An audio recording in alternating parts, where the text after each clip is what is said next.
Dolphin और नन्हा लड़का एक छोटे से तटीय गांव में सैम नाम का एक लड़का रहता था। उसे तैरना बहुत पसंद था और वह अपना ज़्यादातर समय समुद्र के किनारे बिताता था।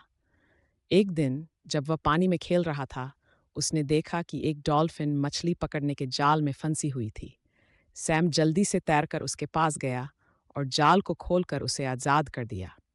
डॉल्फिन ने अपनी मासूम आंखों से उसकी ओर देखा जैसे धन्यवाद कह रही हो, और फिर खुशी खुशी समुद्र में तैर गई। अगले दिन जब सैम समुद्र किनारे गया तो वही डॉल्फिन फिर से आ गई।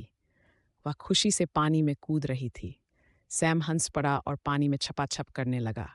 उस दिन के बाद वे खास दोस्त बन गए। वे हर सुबह साथ खेलते, लहरों में दौड़ लगाते और मस्ती करते।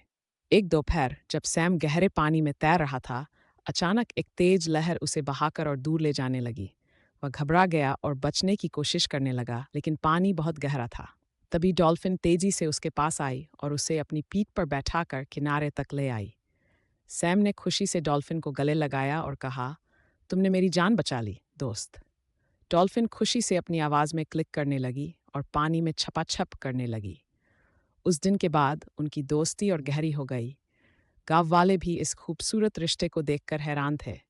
हर दिन सैम और डॉल्फिन समुद्र किनारे मिलते, ये साबित करते हुए कि दोस्ती किसी सीमा में नहीं बंधती, चाहे वह इंसान हो या जानवर। शिक्षा: सच्ची दोस्ती प्यार, दया और एक दूसरे की मदद करने में होती है।